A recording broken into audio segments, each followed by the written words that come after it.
আসসালামু আলাইকুম এভরিওয়ান, আমি জুনাইদ ইসলাম বর্তমানে ঢাকা বিশ্ববিদ্যালয়ে পড়াশোনা করছি। তাছাড়া হালকেনস্টাইনের একজন finance and management instructor. So তোমাদের আজকের চ্যাপ্টারটা হবে হচ্ছে এক মালিকানা ব্যবসায়। সো এক মালিকানা ব্যবসার কোশ্চেনগুলা মানে কোশ্চেনের অ্যান্সারগুলা সব এক ধাঁচেরই হয়। মোদ্দা কথা, তুমি জাস্ট বৈশিষ্ট্যগুলো যদি পড়ে যাও আর এক মালিকানা ব্যবসার একটা সুন্দর সংজ্ঞা মুখস্থ করে যাও, পুরো চ্যাপ্টারটা থেকে তোমার যেমনই কোশ্চেন আসুক তেমন কোশ্চেনই তুমি অ্যান্সার করতে পারবা। কারণ তুমি ইনাফ বড় হইছো, বৈশিষ্ট্যের হেডিংগুলো মনে রাখতে পারলে বা বৈশিষ্ট্যের পয়েন্টগুলো মনে রাখতে পারলেই তুমি বেদম লিখতে পারবা কয়েক পেজ। ওকে, চলো শুরু করি। সো ফার্স্টে যে সৃজনশীলটা সেটা হচ্ছে কি, ঢাকা বোর্ড আসছিল, জনাব শফিক তার নিজস্ব কারখানায় মানসম্মত চামড়ার জুতা উৎপাদন করে বিভিন্ন বৃহদায়তন শিল্প কারখানায় সরবরাহ করে থাকে। তো জুতা উৎপাদন করে বৃহদায়তন শিল্প কারখানায় সরবরাহ করে। তাকে সহযোগিতা করার জন্য তার দুই বন্ধু শ্যামল ও সজল উক্ত প্রতিষ্ঠানে কর্মরত। তাকে সাহায্য করার জন্য কি কর্মরত। জনাব শফিকের উৎপাদিত জুতা মানসম্মত হওয়ায় বিভিন্ন প্রতিষ্ঠানে তা ব্যাপকভাবে সমাদৃত। তিনি তার বন্ধুদের সহযোগিতায়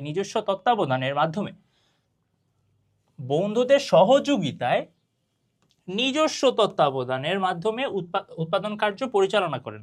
তিনি এখন আন্তর্জাতিক বাজারে প্রবেশ পরিকল্পনা করছেন।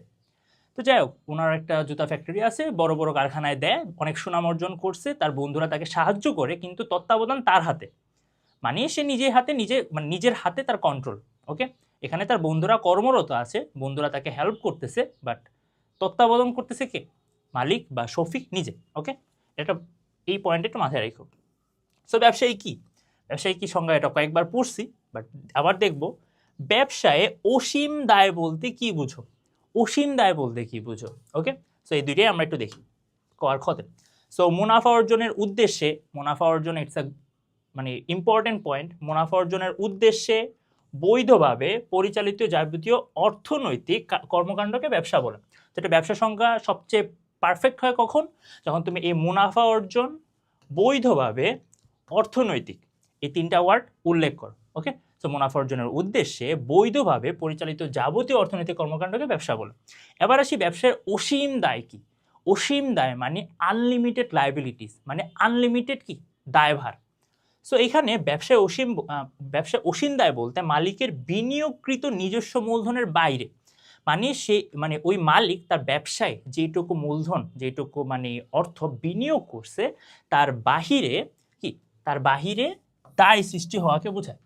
অর্থাৎ ধরো মালিকের অনেক টাকা পয়সা আছে, ধরো মালিকের 10 লক্ষ টাকা আছে, ঠিক আছে, এর মধ্যে সে 5 লক্ষ টাকা ব্যবসায় ইনভেস্ট করছে। ওকে, সো অসীম দায় কাকে বলবে?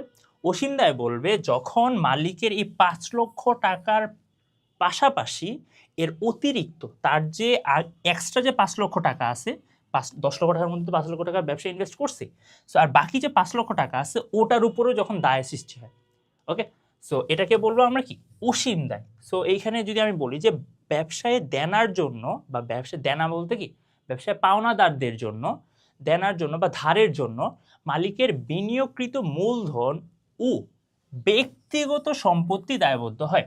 সো সে ব্যবসায় বিনিয়োগ করছে 5 লক্ষ, এটা তো দায়বদ্ধ আছেই, তার পাশাপাশি তার ব্যক্তিগত যে 5 লক্ষ টাকা সে তার নিজের কাছে রাখছিল সেটাও কি দায়বদ্ধ হয়ে থাকে। সো বিনিয়োগকৃত মূলধন দ্বারা দায় পরিশোধ করা সম্ভব না হলে মালিকের ব্যক্তিগত সম্পত্তি বিক্রি করে কি দেনা পরিশোধ করতে হবে। মানে সে যদি ব্যবসায় 5 লক্ষ টাকা বিনিয়োগ করে সামহাও সে লস খাইছে, লস খাওয়ার কারণে পাওনাদারদের সে টাকা দিতে পারতেছে না, সেই ক্ষেত্রে সে এই 5 লক্ষ টাকা তো দায়বদ্ধ আছেই, সে 5 লক্ষ টাকা যখন এই মানে ধরো দায় খুব বেশি হয়ে গেল, 5 লক্ষ টাকার বেশি হয়ে গেল, সেই ক্ষেত্রে মালিকের যে পার্সোনাল 5 লক্ষ টাকা আছে সেখান থেকে কি করতে হবে, ওই বিনিয়োগ মানে পাওনাদারদের দায় পরিশোধ করতে হবে। ওকে, সো দেনা পরিশোধ করতে হয়। এক মালিকানা আর অংশীদারি ব্যবসায় কি থাকে, অসীম দায় থাকে। সো কোম্পানি ব্যবসায় এই অসীম দায় থাকে না, কোম্পানি ব্যবসায় সসীম দায় থাকে বা লিমিটেড দায় থাকে, যার কারণে কোম্পানি ব্যবসা অনেকে প্রেফারেবল মনে করে আর কি। সো আই হোপ তোমরা বুঝতে পারছো ব্যবসার অসীম দায় কি। এবার আসি জনাব শফিকের ব্যবসাটি কোন ধরনের সংগঠন। ওকে, কোন ধরনের সংগঠন? দেখো জনাব শফিকের ব্যবসাটি একটি এক মালিকানা ব্যবসা। এক মালিকানা ব্যবসা। সো গ অ্যান্সার করতে হলে আমি তোমাকে কি বলছিলাম, যে আগের ক্লাসগুলোতে বলছিলাম যে ফার্স্ট একটা জ্ঞানমূলক দিবা, তারপর তোমার নলেজটা শেয়ার করবা যে তুমি বই থেকে কি শিখছো, তারপর উদ্দীপকের সাপেক্ষে তোমার অ্যান্সারটা দেওয়ার চেষ্টা করবা। সো এখন যেহেতু এক মালিকানা ব্যবসা বলছো, এখন এক মালিকানা ব্যবসা সম্পর্কে তোমার নলেজ শেয়ার করবা, যে একক মালিকানায় গঠিত, পরিচালিত এবং নিয়ন্ত্রিত। গঠিত হবে, এরপর কি অপারেট করবে বা অর্গানাইজ করবে সে, তারপর কি কন্ট্রোল করবে সে, একজন কি একক মালিকানায়। এখন তাকে হলে কি এক মালিকানা ব্যবসা। এই ব্যবসায় মালিক নিজেই মূলধনের ব্যবস্থা করে, নিজেই মূলধন যোগান দেয়। সীমিত মূলধনের মাধ্যমে এই ব্যবসা গঠন করা হয়। সীমিত কেন? সীমিত বলার কারণ হচ্ছে যে মালিক একা যেহেতু ইনভেস্ট করে, তার কি একার পক্ষে খুব বেশি ইনভেস্টমেন্ট দেওয়া সম্ভব না। ঠিক আছে, কেউ যদি কোটিপতি না হয়, কেউ যদি লাখপতি, মানে মানুষজন কয়টা মানুষই বা কোটিপতি হয়, ওকে, তো সেই হিসাবে কি সীমিত মূলধন দ্বারা কি এই ব্যবসা ফার্স্টে শুরু করা হয়। ব্যবসার সব মুনাফা কি মালিক একাই ভোগ করে থাকে। সো আই নো যে তোমরা বই পড়ে আরও অনেক নলেজ গেইন করছো, সো মানে এক মালিকানা সম্পর্কে তোমার আরও তথ্য জানা আছে, তো এক্সাম হলে এইগুলা বেশি লেখার চেষ্টা করবা। এখন কথা হচ্ছে যে উদ্দীপকে আমরা কি দেখছিলাম, উদ্দীপকে দেখছিলাম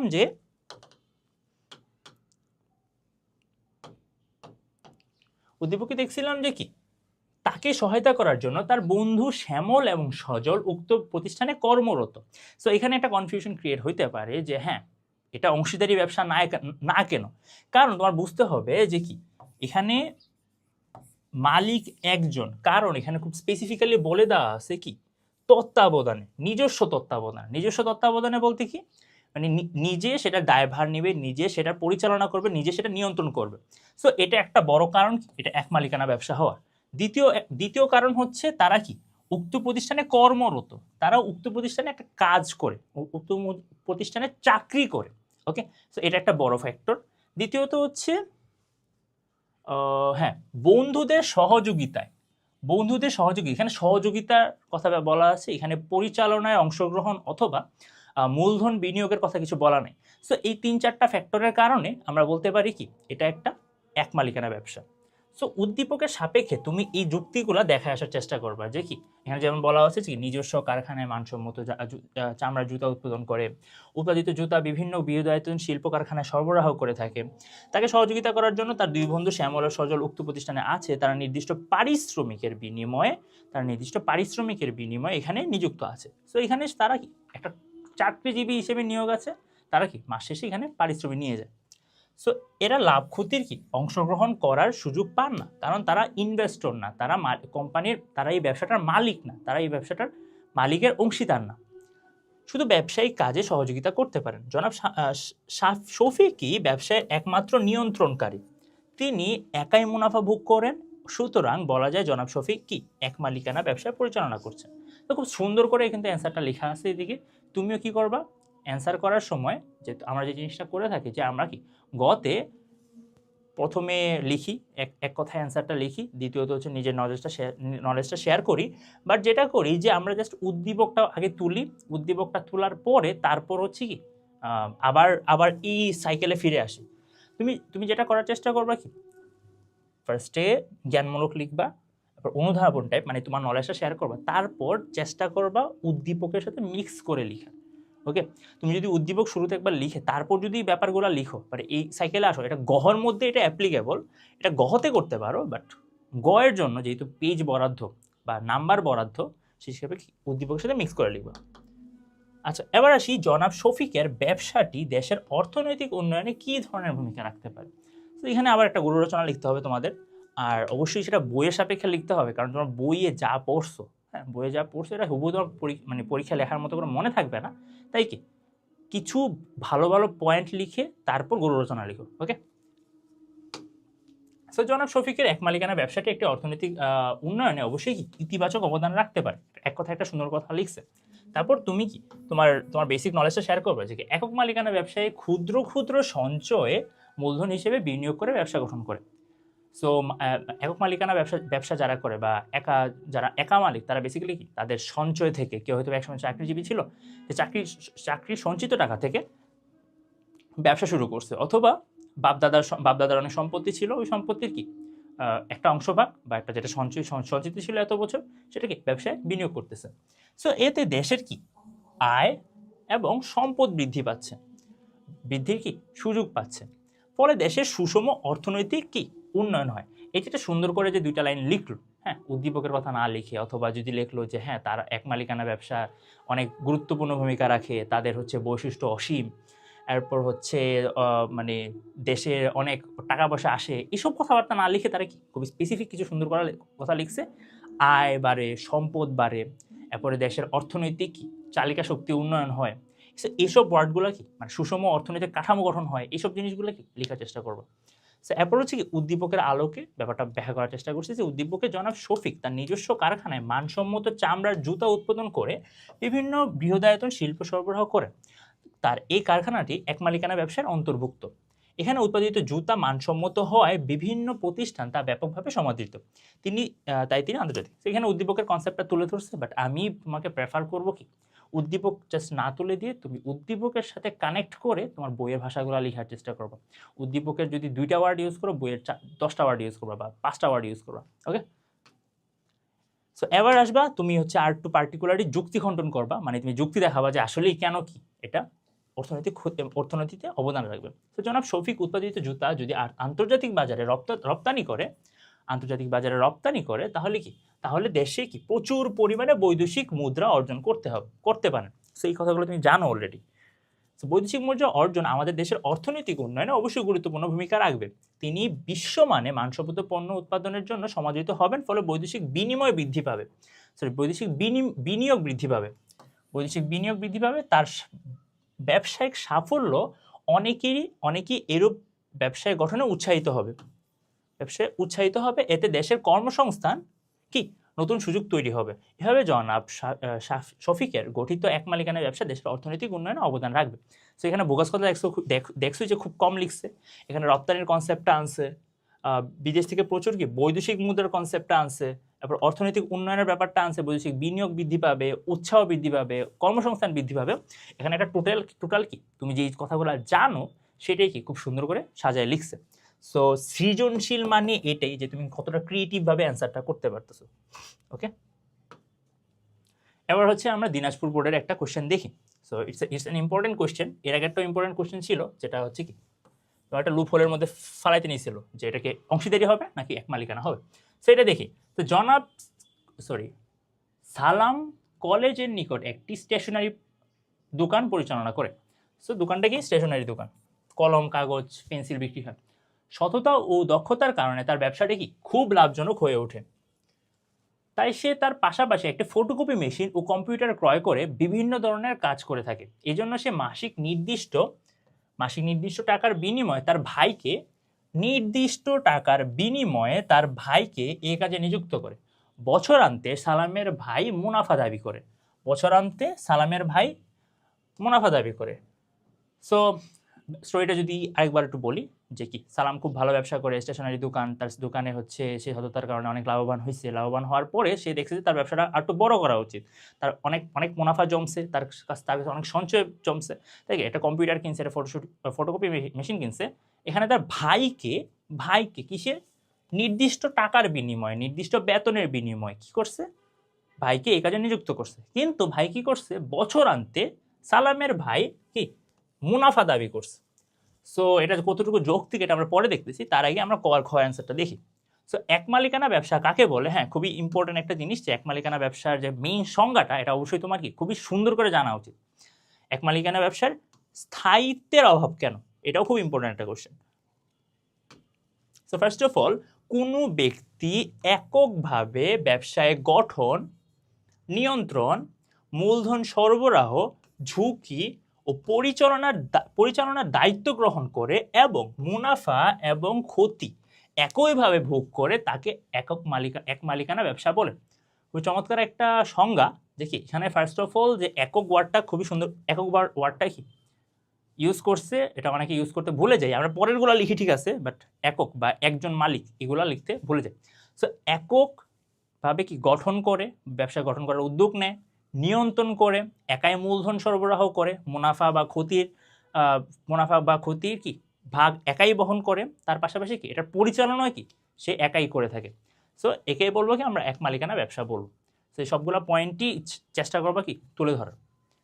সেকেন্ড অফ অল কি কোশ্চেন ছিল যে এক মালিকানা ব্যবসায় স্থায়িত্বের ঝুঁকি থাকে কেন, মানে এক মালিকানা ব্যবসা যে মানে লং টাইম চলবে সেটার কি একটা রিস্ক থাকে, যে লং টাইম চলতেও পারে নাও চলতে পারে, তো এটাকে বলে কি স্থায়িত্ব আর কি। সো এই ক্ষেত্রে এক মালিকানায় গঠিত পরিচালিত নিয়ন্ত্রিত সংগঠনকে এক মালিকানা ব্যবসা বলে, বাট অ্যান্সারটা খুব সুন্দর হয় নাই। ফার্স্ট লাইনেই কি লেখা উচিত যে কি যে একজন মালিকের ইচ্ছা বা অনিচ্ছার উপর নির্ভর করে এই ব্যবসায় পরিচালিত গঠনীয় নিয়ন্ত্রিত হয়ে থাকে, তাই এর স্থায়িত্ব কি আশঙ্কাজনক বা ঝুঁকিপূর্ণ, বা এর স্থায়িত্বের অভাব রয়েছে। যে মালিক যদি মন চায় যে আজকে দোকানে যাব, আজকে যদি মন চায় যে আজকে দোকানটা বন্ধ রাখবো, আমাকে কেউ কিছু বলার নাই। আজকে যদি মালিক বলে যে হ্যাঁ ব্যবসা অনেক করছি, আমার একটু রিটায়ারমেন্ট দরকার, ব্যবসা বন্ধ করে দেবো, ব্যবসা বন্ধ করে দিতে পারে। অথবা দেখতেছে যে আমার লস হচ্ছে, আমি আর ব্যবসাটা টিকায় রাখতে পারতেছি না, ব্যবসা ইচ্ছা করলে কি করতে পারবে, বন্ধ করতে পারবে। কারণ কি, কারণ একজন মালিকের ডিসিশন, একজন মালিকের সো এই কনসেপ্টটা শুরুতে লেখার চেষ্টা করবা। ওকে, তারপর তুমি লিখতে পারো যে এক মালিকানা ব্যবসা অ্যাকচুয়ালি কাকে বলে, তারপর আর কিছু বৈশিষ্ট্য লিখতে পারো। যে এক মালিকানা ব্যবসায় স্থায়িত্ব মালিকের ইচ্ছা বা অনিচ্ছার উপর নির্ভর করে। সো এই লাইনটা শুরুতে হওয়া উচিত ছিল।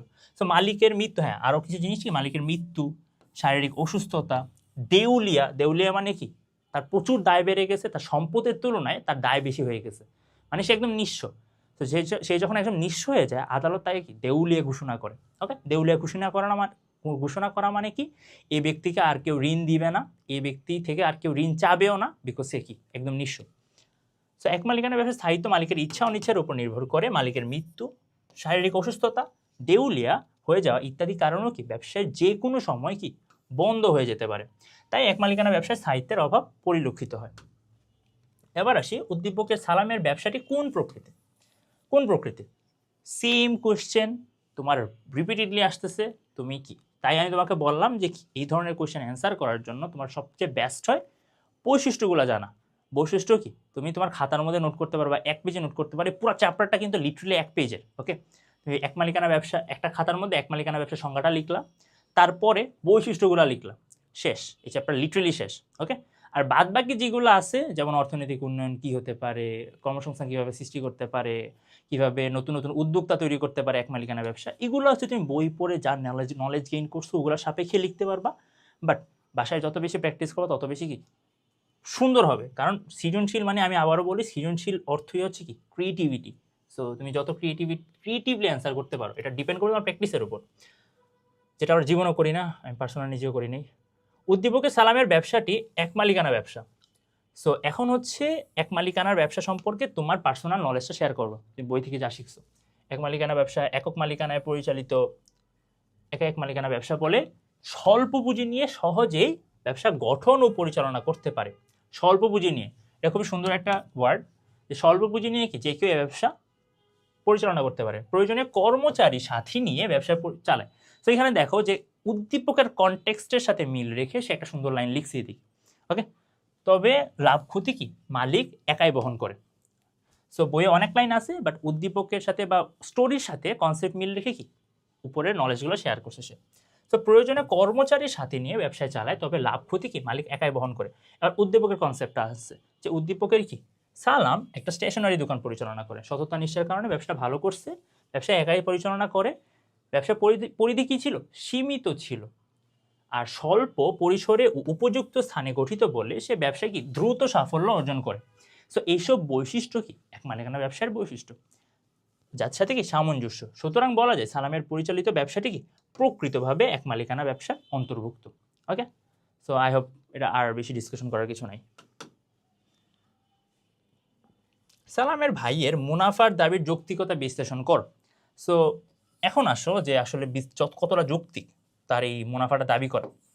সেটা ব্যাপারটা অবশ্যই অযৌক্তিক, কারণ একটা মানুষ মুনাফা দাবি করতে পারে কখন, যখন কিনা তার এই বৈশিষ্ট্যগুলো থাকে। কোন বৈশিষ্ট্য, এককভাবে কি গঠন করবে, সে এককভাবে না হোক সে কি গঠনে অংশগ্রহণ করবে, ব্যবসাটা গঠনে অংশগ্রহণ করবে, নিয়ন্ত্রণে অংশগ্রহণ করবে, মূলধন সরবরাহে অংশগ্রহণ করবে, কোনো ধরনের ঝুঁকি থাকলে সেটার ভাগিদার হবে, পরিচালনার দায়িত্বে অংশগ্রহণ করবে।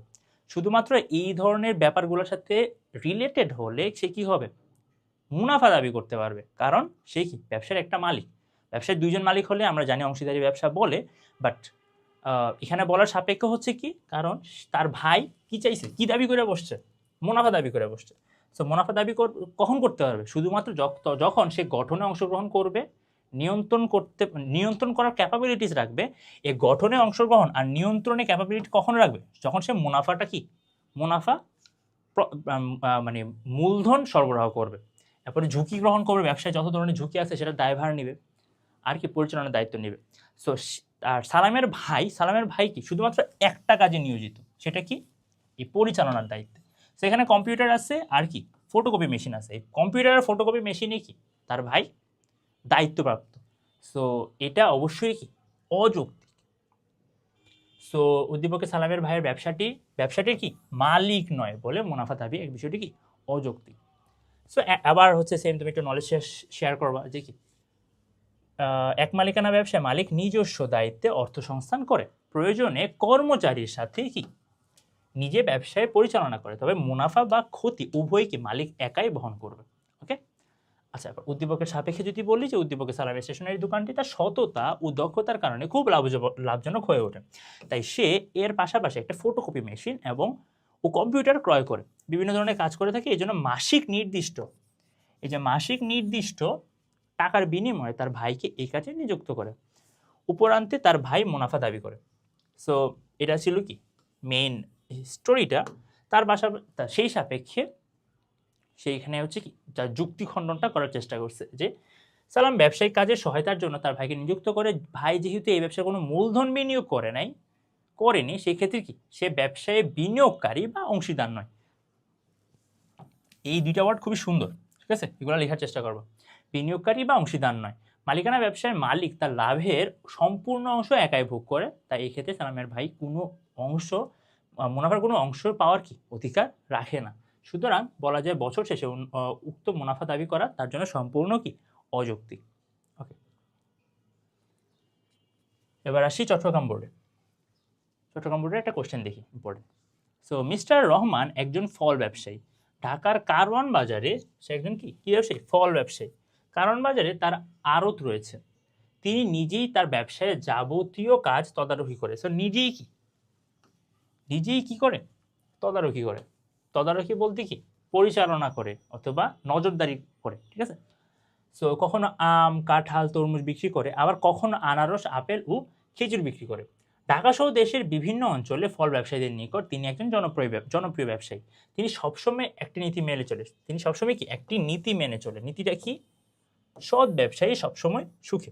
খুব একটা রিলেভেন্ট কিছু না, বাট উদ্দীপকের মধ্যে আমাদের হাইলাইটেড দুইটা ওয়ার্ড আছে, সেটা কি, একটা হচ্ছে সে ফল ব্যবসায়ী, মানে বোঝা যাচ্ছে ছোটোখাটো ব্যবসা করে। তারপর কি সে নিজেই এই ব্যবসার কি করে, তদারকি করে। এ থেকে আমরা বুঝতে পারতেছি কি এটা কি এক মালিকানা ব্যবসা। ওকে, আর তেমন কিছু জানার প্রয়োজন নেই। বাকিটা লেখার সময় আমরা উদ্দীপকের সাথে সামঞ্জস্য রেখে লিখব। এবার ক আর খয়ের মধ্যে দেখি। সো প্রত্যক্ষ সেবা কি আর পরিবেশ দূষণ বলতে কি বোঝো, টোটালি কি মানে রেগুলার আসে এমন ধরনের কোশ্চেন না ক আর খটা। সো হ্যাঁ, কটা আবার যদিও আসে যে গ্রাহকদের প্রত্যক্ষভাবে সেবা কর্ম প্রদানের মাধ্যমে। সো এই অ্যান্সারটা লেখার সময় এই সেবা ওয়ার্ডটা বা সেবা কর্ম ওয়ার্ডটা খুব বেশি ইম্পর্টেন্ট, মানে এটা তোমার লিখতেই হবে মাস্ট, বাকি যে আমার চাই তা লিখো। সো গ্রাহকদের প্রত্যক্ষভাবে লেখার কারণ হচ্ছে যে ডিরেক্টলি, ধরো তুমি চুল কাটবা, চুল কি সে ওয়াইফাইয়ের মাধ্যমে কেটে দিবে অথবা নাকি অনলাইনে বসে বসে কেটে দিবে? তুমি অনলাইনে আমার ক্লাস করতে পারতেছো, বাট চুল তো আর অনলাইনে কাটতে পারবে না, রাইট? সো এখানে তোমার ডিরেক্টলি বসে সে যখন তোমার চুল কেটে দিচ্ছে সেটা একটা সেবা কর্ম। যখন তুমি ডাক্তারের কাছে যাচ্ছ, সে যখন তোমার ডিরেক্ট অস্ত্রোপচার করতে মানে অপারেশন করতেছে অথবা কি তোমার চেক আপ করতেছে, সেটা কি প্রত্যক্ষভাবে বা ডিরেক্টলি। সো প্রত্যক্ষ সেবা কর্ম প্রদানের বিনিময়ে অর্থ উপার্জন করাকে প্রত্যক্ষ সেবামূলক ব্যবসা বলে। যেমন ডাক্তারি, উকালতি, ইঞ্জিনিয়ারিং, ওকে, বা নাপিত। সো এগুলো সবগুলোই প্রত্যক্ষ সেবা। সো প্রত্যক্ষ সেবা, এই প্রত্যক্ষ ওয়ার্ডটা আর সেবা ওয়ার্ডটা দুইটা খুব মাস্ট ইম্পর্টেন্ট। এবার আসি পরিবেশ দূষণ কি। সো প্রাকৃতিক বিভিন্ন উপাদানের পানি, বায়ু, মাটির সাথে জীবনের যে স্বাভাবিক ভারসাম্য বিদ্যমান তা কোনো কারণে তা ব্যাহত হলে বা প্রকৃতিতে কোনো তার নেতিবাচক মানে কি নেগেটিভ, নেতিবাচক প্রভাব প্রতিফলিত হলে তাকে পরিবেশ দূষণ বলে। ক্লিয়ার? সো এখানে খুব সুন্দর একটা সংজ্ঞা দিছে, একটা সংজ্ঞা খুব ভালোভাবে মুখস্থ করার চেষ্টা করতে পারো, কারণ তোমাদের অলরেডি একটা চ্যাপ্টার আছে এটার উপরে। সো খুব কমন কোশ্চেন আসলে এটাই খুব আসে।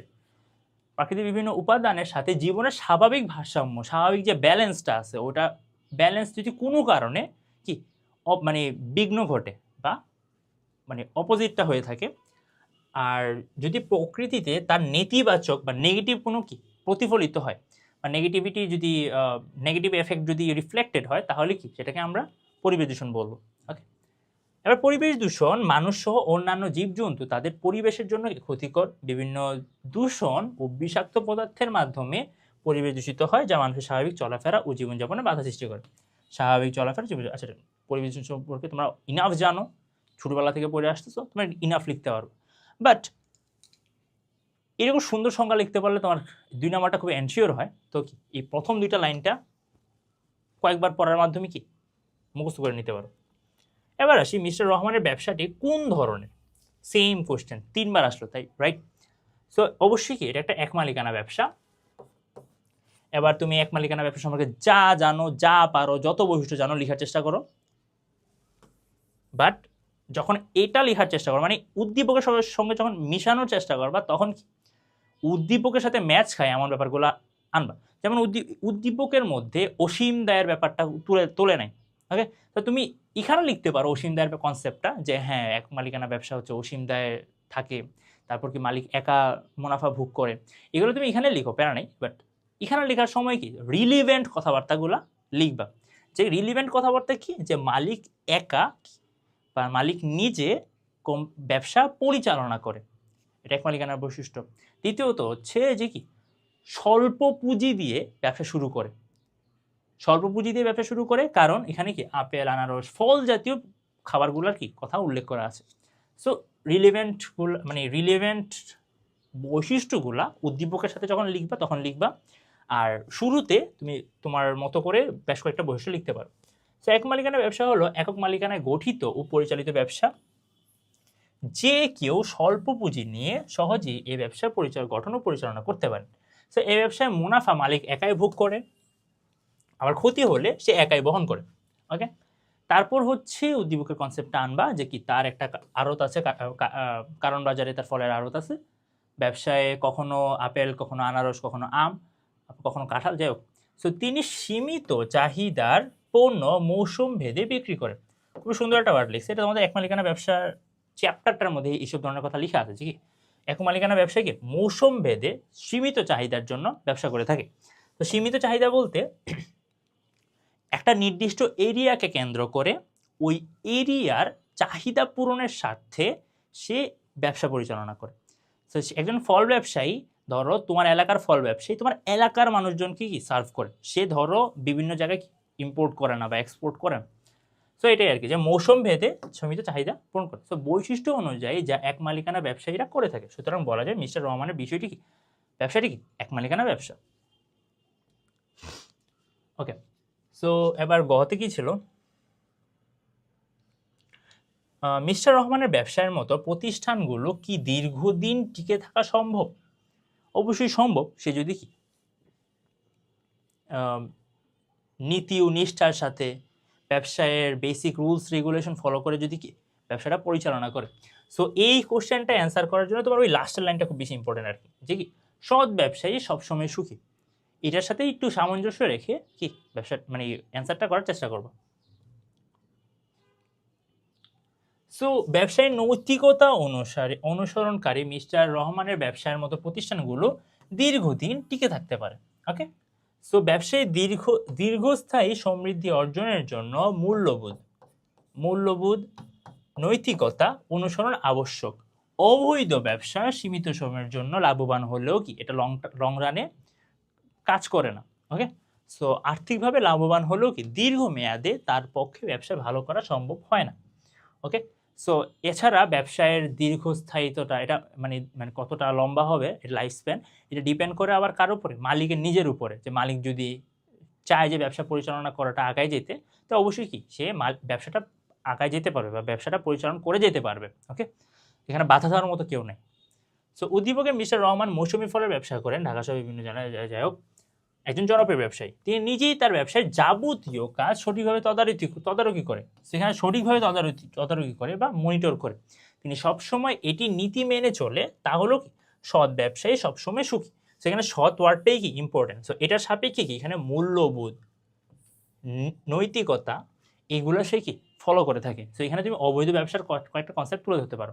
পরের পেজে যদি দেখি যে আরও কিছু ব্যাপার আছে যে কি মূল্যবোধ নৈতিকতা মেনে ব্যবসার করার মাধ্যমে তার মানসিক প্রশান্তি বিরাজ করে, মানে ওই উক্তিটাকে সে বিশ্লেষণ করলো আর কি। তো নৈতিকতা মেনে চলায় ক্রেতারা তার প্রতি একটি কি উত্তম ধারণা পায়, যা ব্যবসার ক্ষেত্রে তার কি সুনাম স্থায়ীভাবে প্রতিষ্ঠা করে। সেটা ব্যবসার সুনাম কি অনেক বেশি ইম্পর্টেন্ট, কারণ দুইজন ফল ব্যবসায়ী, একজন ফরমালিন দেয় আর একজন ফরমালিন দেয় না, একজন ওজনে কারচুপি করে একজন ওজনে কারচুপি করে না। তো তুমি জানো যে তুমি প্রথমবার যার কাছে যে ঠকছো, তুমি সেকেন্ড টাইম ওকে আর চান্স দেওয়ার, মানে ওকে সেকেন্ড টাইম চান্স দেওয়ার পসিবিলিটি খুবই কম।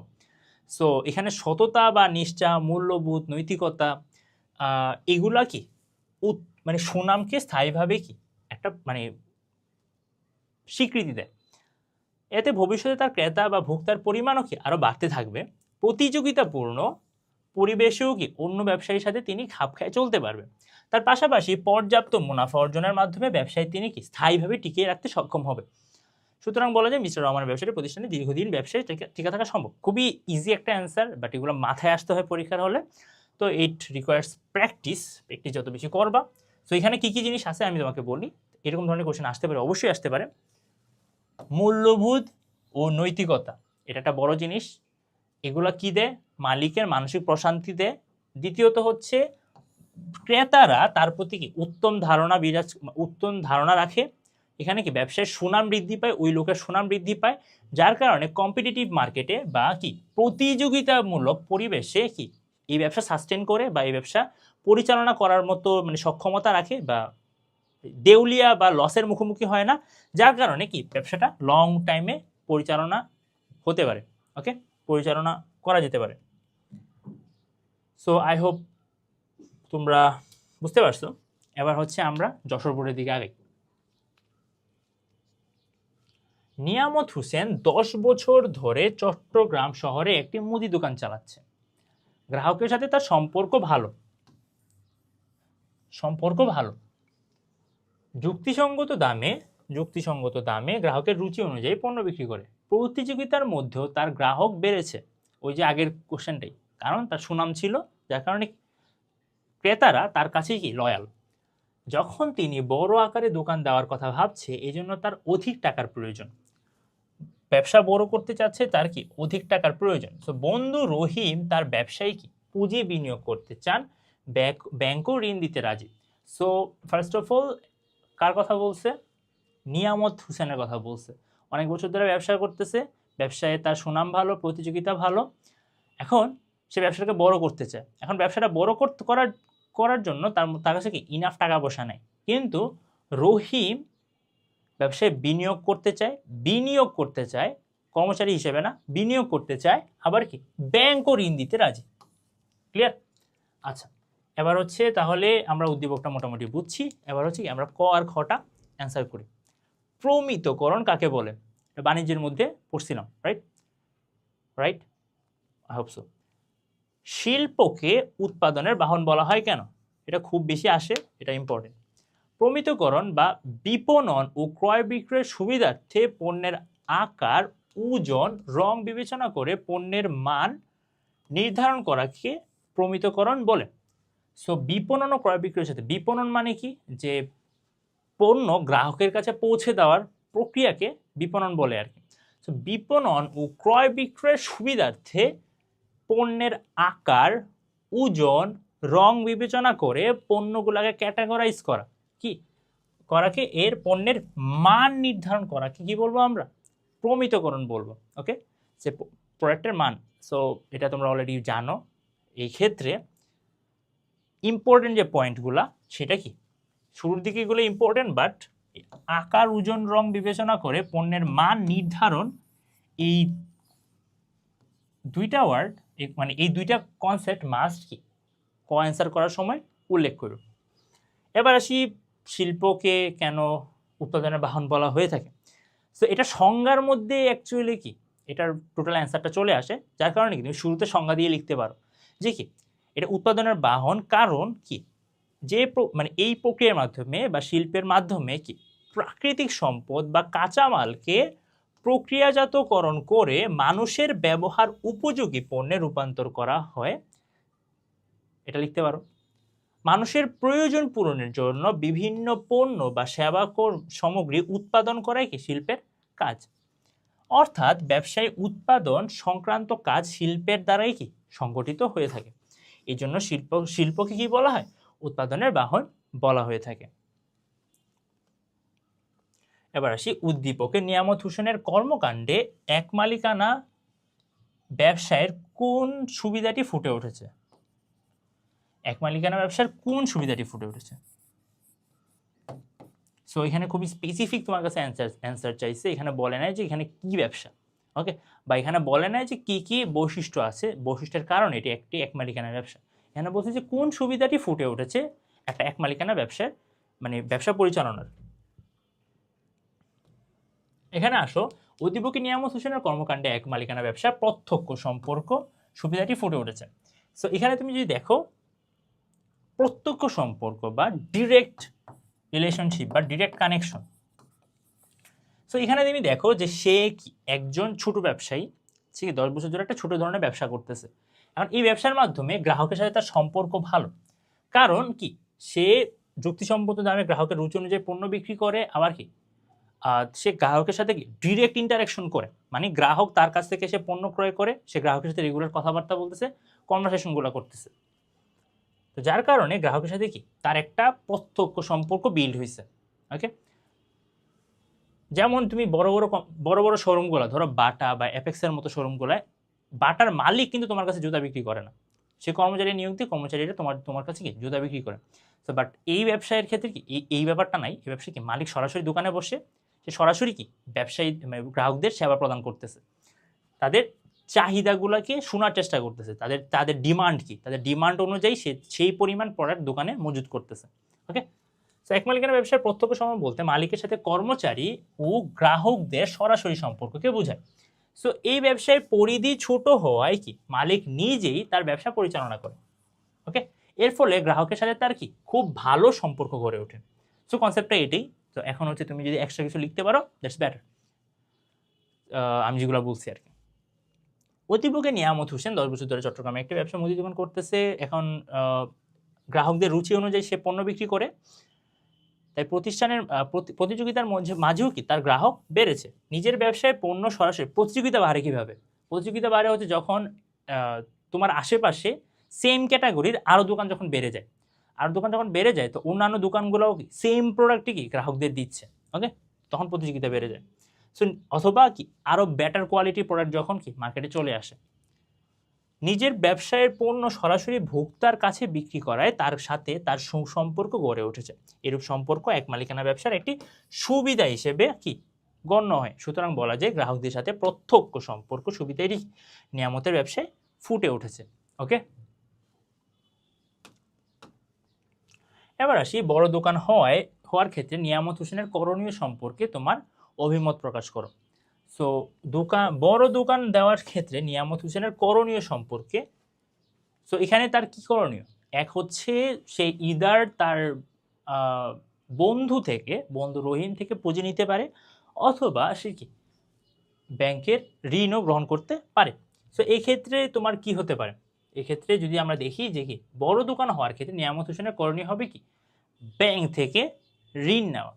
সো ব্যবসায় পরিচালনা ও সম্প্রসারণের জন্য ব্যবসায় প্রতিনিয়ত অর্থ সংগ্রহ কাজ করতে হয়। সুবিধাজনক উৎস হতে পুঁজি সংগ্রহ করতে পারলে ব্যবসা পরিচালনা সহজ হয়। সো এখানে অংশীদারি ব্যবসায় যেই ধরনের মানে সমস্যাগুলো আছে বা অসুবিধাগুলো আছে এগুলো এড়ানোর জন্য এটা একটা হতে পারে।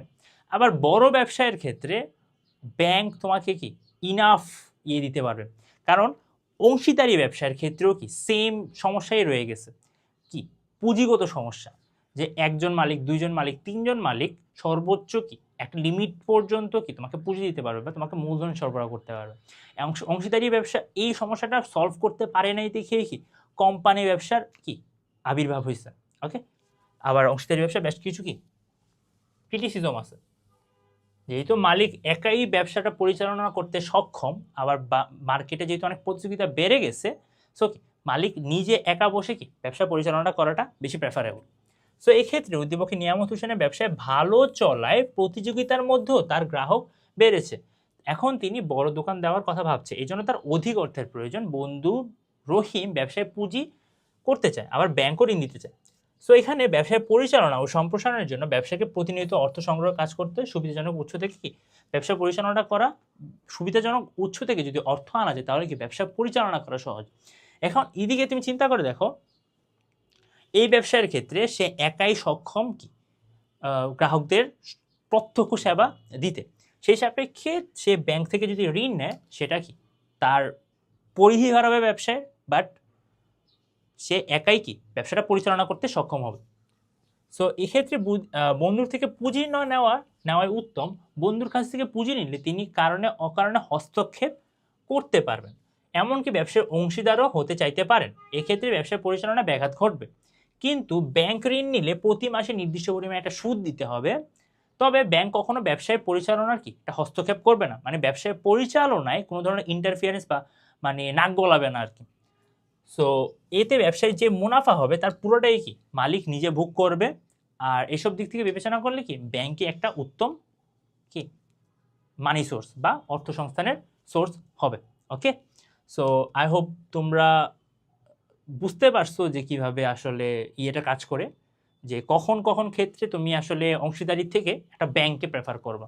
ওকে, এখন যদি পরের সৃজনশীলটা দেখি, এটা কোথায় আসছে, বরিশাল বোর্ড। তো জনাব তাহের কলেজ রোডের একটি মণিহারি দোকানের মালিক। মণিহারি দোকানের মালিক সেম স্টেশনারি দোকানের মতোই। ওকে, সো কলেজ রোডের পাশে 4টি শিক্ষা প্রতিষ্ঠান রয়েছে। সো 4টি শিক্ষা প্রতিষ্ঠান রয়েছে তার কলেজের দোকানের আশেপাশে। তিনি লক্ষ্য করলেন আজকাল ছাত্রদের সব কিছুই ইন্টারনেট ভিত্তিক এবং এর ক্রমবর্ধমানের চাহিদা রয়েছে। মানে ইন্টারনেট ভিত্তিক পড়াশোনা বেড়ে গেছে, মানে অনলাইন ক্লাসের ভিত্তি বেড়ে গেছে। আর এর ক্রমবর্ধমান মানে এই ইন্টারনেট নির্ভরশীলতা কি দিন দিন বাড়তেছে। তিনি এই পরিবর্তিত পরিস্থিতির সাথে খাপ খাইলেন, মানে নিজেকে অ্যাডজাস্ট করছে। তিনি 2টি কম্পিউটার ও 2টি মডেম কিনলেন। তার ব্যবসায় এখন গরম রুটির মতো বিক্রি চলছে। নাইস। সো তার ব্যবসা এখন মানে গরম রুটি কি দোকানদার আসে কিনে নিয়ে যায় এমন অবস্থা আর কি। সো এটার সাথে তুলনা করছে, মানে তার ব্যবসা খুব ভালো চলতেছে আর কি। ব্যবসা সবুজবাতি। তো 2টা কম্পিউটার কিনছে আর 2টা মডেম কিনছে। মডেম হচ্ছে কি মানে ইন্টারনেট কানেকশনের জন্য মানুষ মডেম ইউজ করে, মানে কম্পিউটারের সিম কার্ড আর কি। সো এক মালিকানা ব্যবসা কি, আর এক মালিকানা ব্যবসায় কিভাবে পরিচালিত হয়। ঠিক আছে, এক মালিকানা ব্যবসা জানি যে কি এককভাবে ব্যবসায় কি হবে, গঠন হবে, নিয়ন্ত্রণ করবে, মালিক সরবরাহ করবে, মূলধন সরবরাহ করবে, ঝুঁকি বহন করবে, পরিচালনার দায়িত্ব নেবে, মুনাফা আর ক্ষতির এককভাবে ভোগ করবে, তাকে বলবো কি এক মালিকানা ব্যবসা। এবার আসে এক মালিকানা ব্যবসা কিভাবে পরিচালিত হবে। তো এক মালিকানায় গঠিত, পরিচালিত, নিয়ন্ত্রিত ব্যবসা সংগঠনকে এক মালিকানা ব্যবসা বলে। সো এক মালিকানা ব্যবসা মালিক একাই বহন করে, মানে একক প্রচেষ্টায় পুঁজি দিবে। মানে তুমি এক মালিকানা সম্পর্কে যা জানো সব এখানে লিখবে আর কি। সো ব্যবসায় প্রতিষ্ঠানে পুঁজি বিনিয়োগ করতে হয়। স্বল্প পুঁজি নিয়ে শহরে বা গ্রামে যে কোনো জায়গায় একটা ট্রেড লাইসেন্স নিয়ে সে ব্যবসায় পরিচালনা করবে, ব্যবসা গঠন করবে কি স্বাধীনভাবে কি করবে, সে ব্যবসাটা পরিচালনা করবে। সো এতে আইনগত আনুষ্ঠানিকতার জটিলতা নেই। শুধু ইউনিয়ন পরিষদ, পৌরসভা বা সিটি কর্পোরেশন থেকে কি একটা ট্রেড লাইসেন্স গ্রহণ করতে হবে। সো এভাবে এক মালিকানা ব্যবসা সহজেই কি করতে পারবে, পরিচালনা করা সম্ভব। ক্লিয়ার? আচ্ছা, এবার আসি কোন প্রধান সুবিধাটি থাকায় ব্যবসাটি এত দ্রুত এগুচ্ছে। কোন প্রধান সুবিধা থাকায়? সো আমরা দেখি যে কি এই মণিহারি দোকানটা কি 4টা শিক্ষা প্রতিষ্ঠান আছে এমন একটা জায়গায় অবস্থিত। তার পাশাপাশি সে কি ব্যবসায় ট্রেন্ডিং যেদিকে যাচ্ছে, কি স্টুডেন্টরা ইন্টারনেট ভিত্তিক হচ্ছে, এই ইন্টারনেট ভিত্তি যে বা ইন্টারনেট নির্ভরশীলতা এটা দিন দিন বেড়ে যাচ্ছে, যার কারণে মালিক নিজে কি খাপ খাইয়ে নিছে, মানে নিজেকে অ্যাডজাস্ট করছে, নিজেকে কি মানে ইমপ্রুভ করছে। ওকে, সো এই ক্ষেত্রে দ্রুত সিদ্ধান্ত গ্রহণের সুবিধাটি থাকায় উদ্দীপকে এক মালিকানা ব্যবসাটা এত দ্রুত এগুচ্ছে। সেখানে খুব সুন্দর করে লিখছে যে কি দ্রুত সিদ্ধান্ত গ্রহণের সুবিধাটি থাকায় উদ্দীপকের এক মালিকানা ব্যবসাটা কি দ্রুত আগাচ্ছে। সো এই দ্রুত সিদ্ধান্ত, এই ওয়ার্ডটাই কেন স্পেসিফিক্যালি ইউজ করছে, এটা হচ্ছে কি অংশীদারি ব্যবসা বা বড় কোম্পানি ব্যবসার একটা অসুবিধা। এক মালিকানা ব্যবসার ক্ষেত্রে কি এটা একটা সুবিধা, যে অংশীদারি ব্যবসার ক্ষেত্রে যে অনেকগুলো অংশীদার একসাথে বসে তারপর কি একটা ডিসিশন নিয়ে থাকে।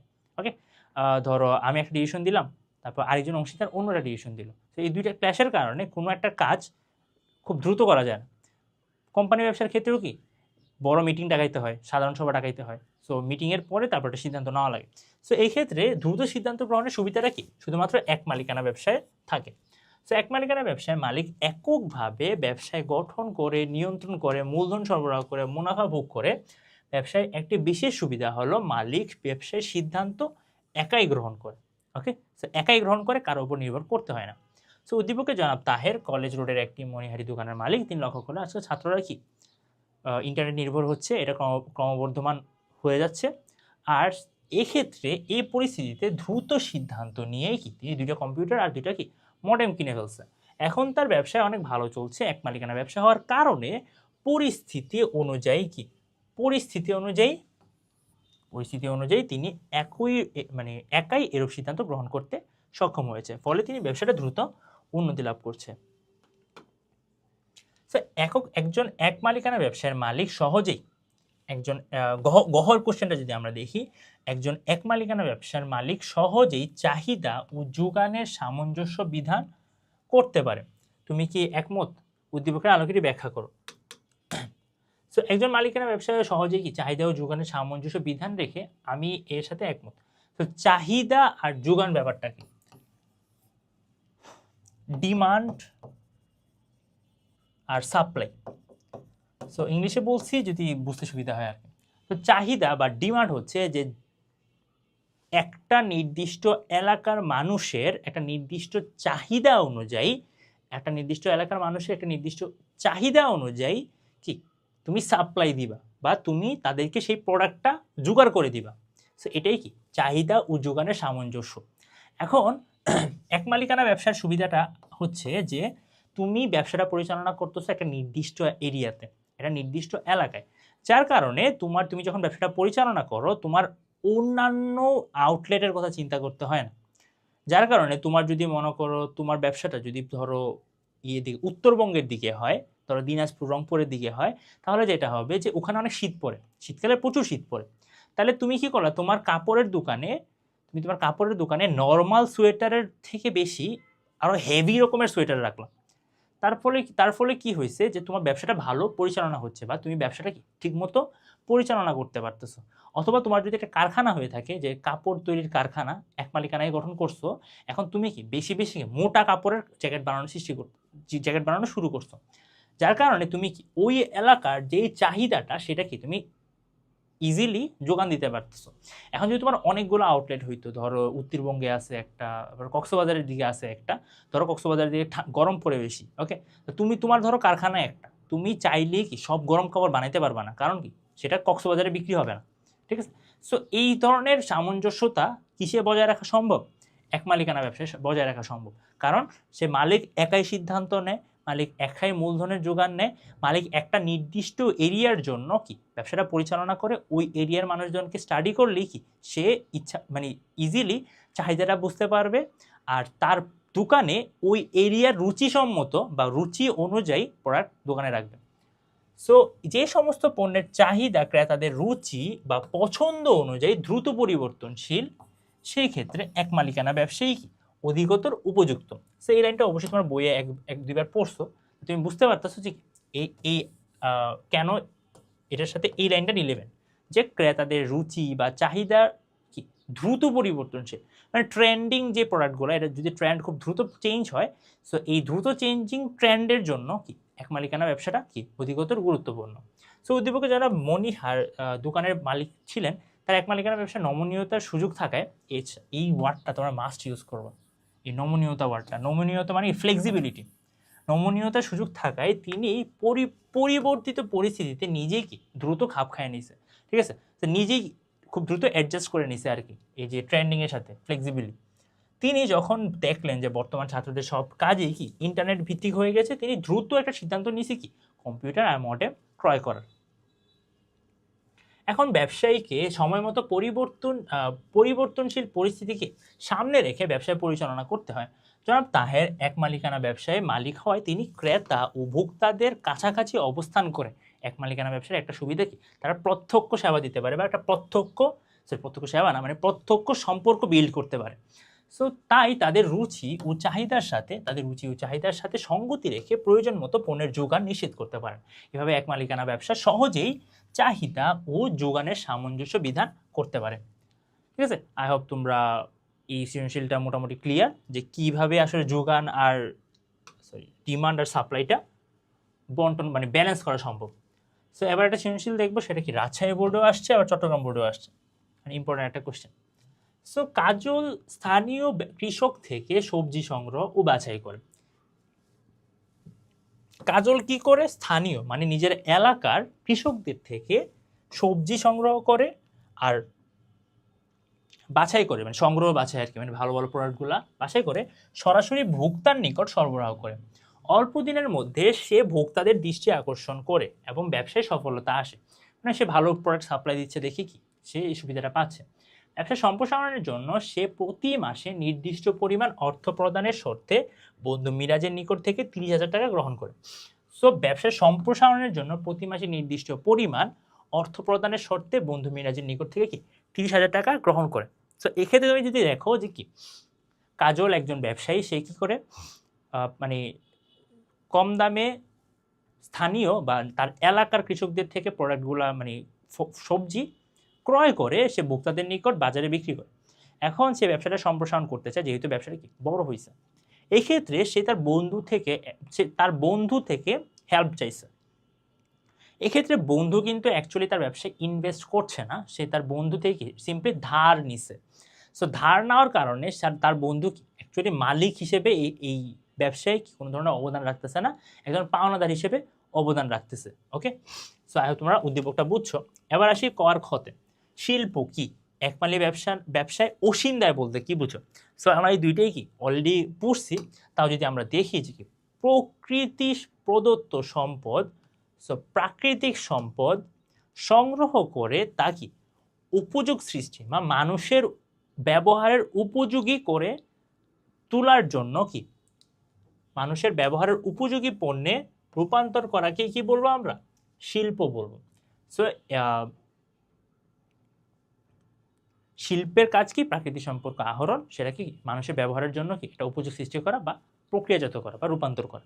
ওকে, সো এবার আসি এক মালিকানা ব্যবসায় অসীম দায় জিনিসটা কি।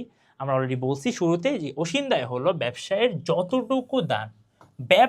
যতটুকু দায় বা দায়িত্ব সৃষ্টি হয় তার সবটুকুই মালিক বহন করতে হয়, যার কারণে কোনো সীমা নির্দিষ্ট। আচ্ছা তারা কোশ্চেনটা কি ছিল, এক মালিকানা ব্যবসায় অসীম দায় বলতে কি বোঝো? সেখানে প্রপারলি অ্যান্সারটা দেয় নাই, এখানে প্রপার অ্যান্সারটা হবে হ্যাঁ, যে সরবরাহকৃত মূলধন দ্বারা মানে ব্যবসায় সরবরাহকৃত বা ব্যবসায় বিনিয়োগকৃত মূলধন দ্বারা দায় পরিশোধ করা না হলে মালিকের ব্যক্তিগত সম্পত্তি বিক্রি করে কি দেনা বা পাওনাদার পরিশোধ বা পাওনাদার সুদ করতে হয়, যার কারণে এক মালিকানা ব্যবসায় দায় অসীম হয়ে থাকে। সো এই লাইনটা তার শুরুতে লেখা উচিত ছিল, তো এই লাইনটা শুরুতে লিখবা। ওকে, তারপর তুমি এই লাইনগুলো লিখতে পারো যে কি ব্যবসায়ী কি যতটুকু দায় সৃষ্টি হয় মাঝে মাঝে কি মালিক তার পুরোটা দায় পরিশোধ করতে পারে না। যখন মালিক তার পুরোটা দায় পরিশোধ করতে পারে না, তখন মালিক তার ব্যক্তিগত সম্পত্তি, ব্যক্তিগত জমি জামা এগুলো বিক্রি করে কি করতে হবে, তার দায়টা পরিশোধ করতে হবে।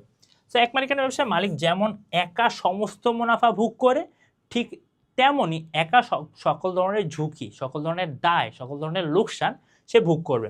তো তেমন কি সমস্ত দায় তার একাই কি করতে হবে, বহন করতে হবে। আচ্ছা, উদ্দীপকে বর্ণিত গতে যদি দেখি যে উদ্দীপকে বর্ণিত কাজলের ব্যবসাটি কোন ধরনের, অবশ্যই আমরা বুঝতেছি কি এটা একটা এক মালিকানা ব্যবসা। এটা বোঝার কারণ কি, কারণ সেই কি কাজল স্থানীয় কৃষক থেকে সবজি গ্রহণ করে বাছাই করে সরাসরি ভোক্তাদের নিকট তা সরবরাহ করে। সো অল্প দিনের মধ্যে সে দৃষ্টি আকর্ষণ করে, সে নিজে, যেহেতু সে নিজেই ব্যবসাটা পরিচালনা করতেছে। আর পরের লাইনটায় কি, পরের লাইনটায় আমরা বুঝেছি যে কি সে সে কি একজন অংশীদার না, তার থেকে কি সিম্পলি টাকা ধার নিয়ে আনা হয়েছে, ধার নিয়ে আনার বিনিময়ে কি তাকে অর্থ প্রদান করবে, মানে সুদ দিবে আর কি, ব্যাপারটা হচ্ছে এমন। সো এক মালিকানা ব্যবসা। আচ্ছা, এবার তুমি যদি তোমার নলেজটা শেষ করবা যে এক মালিকানা হচ্ছে কি একক মালিকানায় গঠিত হবে, পরিচালিত হবে, নিয়ন্ত্রিত হবে। একক মালিকানা থাকায় ইচ্ছা করেই সীমিত মূলধন নিয়ে কি সহজেই এই ব্যবসা গঠন করা সম্ভব। এক মালিকানা ব্যবসা লাভ ক্ষতি কি মালিক নিজেই কি ভোগ করে। তো সমস্ত দায় দেনা কি মালিকের একাই বহন করতে হয়, ঠিক আছে? যত দায় দেনা আছে মালিক একাই বহন করে, এগুলো তুমি জানো। এবার আছে উদ্দীপকের ব্যাপারটা। উদ্দীপকে আমরা কি দেখছি যে কাজল স্থানীয় কৃষক হতে সবজি সংগ্রহ করে বাছাই করে ভোক্তাদের নিকট বিক্রি করে। অল্প দিনের মধ্যে সে ভোক্তাদের দৃষ্টি আকর্ষণ করে ও ব্যবসায় সফলতা অর্জন করে। তো কাজলের সবজির ব্যবসায়টি যে সে কি একাই নিয়ন্ত্রণ করে, সে একাই কি নিয়ন্ত্রণ ও পরিচালিত করে। এতে লাভ হলে সে একাই ভোগ করে, আবার একাই ভোগ করে তেমন লোকসান হলেও কি সে একাই ভোগ করবে। তো ব্যবসাটি সাথে কাজলের সম্পর্ক কি প্রত্যক্ষ সম্পর্ক। তো ব্যবসার সাথে কাজলের সম্পর্কটা কি প্রত্যক্ষ সম্পর্ক। তো প্রত্যক্ষ সম্পর্ক বজায় রেখে সে কি ক্রেতা আকৃষ্ট করে, প্রত্যক্ষ সম্পর্ক বজায় রেখে সে ক্রেতা আকৃষ্ট করে যা এক মালিকানা ব্যবসায়ের সাথে সংশ্লিষ্ট।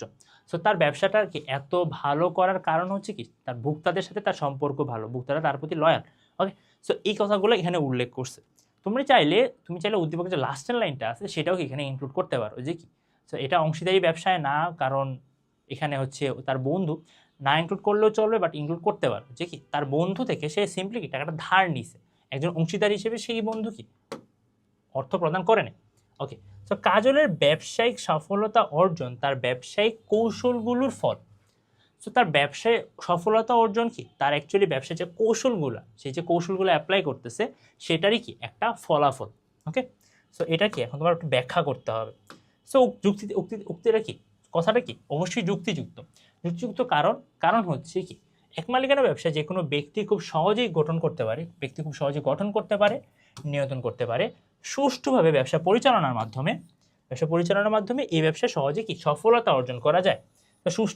সুষ্ঠুভাবে নৈতিকভাবে মূল্যবোধ বজায় রেখে ব্যবসা যদি পরিচালনা করে অবশ্যই কি সে সফলতা অর্জন করতে পারবে। সো এই ব্যবসার অন্যতম সমস্যা হলো কি মূলধন সমস্যা। তবে পর্যাপ্ত মূলধন সংগ্রহ করে ব্যবসাটা একাকী পরিচালনা করাই উত্তম। একা পরিচালনা করলে কি হবে, সে একাই কি তার নিজের, একটা মানুষ তো কি আমি কতটুকু নৈতিক, আমি কতটুকু নীতিমালা মেনে চলি সেটা আমার থেকে ভালো আর কেউ জানবে না। এখন আমি অন্য একটা মানুষেরটা অবশ্যই জানবো না প্রপারলি, কারণ আমি ওকে দেখে বা ওর বেসিক চালচলন দেখে কি একদম ওকে বলতে পারবো না সে কি একজন সৎ ব্যবসায়ী নাকি একজন অসাধু ব্যবসায়ী। আমি তাকে অংশীদার বানাই তাহলে একটা প্রবলেম ক্রিয়েট হইতে পারে। সো এই ক্ষেত্রে ব্যবসাটা কি যত ব্যবসাটা তখন সফল হবে যখন কি আমি একাই পুরো ফুল টাইম ব্যবসায় পরিচালনার কাজে নিযুক্ত, একাই কি ভোক্তাদের সাথে সুন্দর সম্পর্ক যখন আমি গঠন করি। সো কাজল সবজি ব্যবসায়ী, সে তার ব্যবসায় অল্প দিনের মধ্যেই কি সফলতা অর্জন করে। ব্যবসা সম্প্রসারণের জন্য অর্থের প্রয়োজন, এই জন্য কাজল প্রতি মাসে কি নির্দিষ্ট পরিমাণ অর্থ প্রদানের শর্ত বন্ধু রিয়াজের কাছ থেকে 30,000 টাকা গ্রহণ করে। সো কাজল অর্থ সংগ্রহে কৌশল অবলম্বন করেছে। সো এখানে তার কি লাস্টের লাইনটাকে কি একটা কৌশল হিসেবে গ্রহণ করছে, মানে কৌশল হিসেবে দেখাইছে। তুমি কি লাস্টের লাইনটাকে তো কৌশল হিসেবে দেখাবাই, কি অর্থ সংস্থানের একটা কৌশল হিসেবে দেখাবাই, তার পাশাপাশি সে যে গ্রাহকদের সাথে কি খুব ভালো সম্পর্ক বজায় রাখতেছে, সে যে গ্রাহকদের সাথে খুব সুন্দর একটা মানে সুন্দরভাবে ব্যবসা পরিচালনা করতেছে, গ্রাহকদের বাছাইয়ের মাধ্যমে ভালো প্রোডাক্ট প্রোভাইড করতেছে, এই কনসেপ্টগুলোও কি তুলে আনল। সে তার বন্ধুকে অংশীদার হিসেবেও কি গ্রহণ করতে পারত। এক্ষেত্রে তিনি নির্দিষ্ট পরিমাণ অর্থ দিতে হতো না, মানে সে যদি তার বন্ধুকে অংশীদার হিসেবে গ্রহণ করতো তাহলে তার ওই বন্ধুকে তার কি একটা নির্দিষ্ট পরিমাণ সুদ দেওয়া লাগতো না হইলে আর কি, এটা বুঝতো। সো কিন্তু কাজল নিজেই কি একক স্বাধীনতা বজায় রাখা এবং ব্যবসায়ীকে একক সিদ্ধান্ত কি এককভাবে গ্রহণের জন্য মিরাজকে অংশীদার করেনি। এক্ষেত্রে মূলধনগত সমস্যাও দূর হয়েছে, পাশাপাশি পরিচালনগত কোনো সমস্যাও হচ্ছে না। তাই বলা যায় ব্যবসায়ী সাফল্য অর্জনে দক্ষতা ও নিজস্ব কৌশল প্রয়োজন। সেখানে অনেকগুলো হয়েছে, আমি তোমাকে যেটা বললাম, ফার্স্ট অফ অল সে অর্থ সংগ্রহের ক্ষেত্রে একটা কৌশল ব্যবহার করছে, দ্বিতীয়ত কি একক স্বাধীনতা বজায় রাখছে, একক সিদ্ধান্ত গ্রহণ করতেছে, একক সিদ্ধান্ত গ্রহণ করার ফলে খুব দ্রুত সিদ্ধান্ত নিতে পারতেছে আর কি, লেট হচ্ছে না। আবার হচ্ছে কি মূলধনগত সমস্যাও কি দূর হচ্ছে ঋণ নেওয়ার মাধ্যমে। তাহলে কি কোনো সমস্যার সম্মুখীন হচ্ছে না, তাই কি তার ব্যবসাটা কি সুন্দরভাবে পরিচালিত হচ্ছে। সো একক মালিকানা ব্যবসা চ্যাপ্টারটা মোটামুটি শেষ। এখন একক মালিকানা ব্যবসার ব্যাপারে তোমাকে যেটা আমি টিপস দিতে পারি সেটা হচ্ছে যে যখন তুমি একক মালিকানা, যখন তোমার পর সৃজনশীলটা একক মালিকানা ব্যবসা থেকেই আসবে, তখন তুমি চেষ্টা করবা খুব গুণগান গাইতে একক মালিকানা ব্যবসায়, ঠিক আছে। তুমি ভুলে যাইতে হবে যে অংশীদারি ব্যবসার কিছু সুবিধার দিক আছে, তোমার ভুলে যেতে হবে যে কোম্পানির ব্যবসার কিছু সুবিধার দিক আছে। তো তুমি যখন এই জিনিসগুলো ভুলে যাবা, তখন কি তুমি তোমার টোটাল ফোকাসটা একক মালিকানা ব্যবসায় দিতে পারবা। আর তোমার কি কোয়েশ্চেনটা খুব বেশি আরও বেশি কনসেপ্ট নিয়ে আসবে, আরও ফেভারেবল হবে আর কি, তুমি আরও ফেভারেবলভাবে জিনিসটাকে তুলে ধরতে পারবা। ওকে, সো আজকে এইটুকুই, দেখা হচ্ছে পরের ক্লাসে।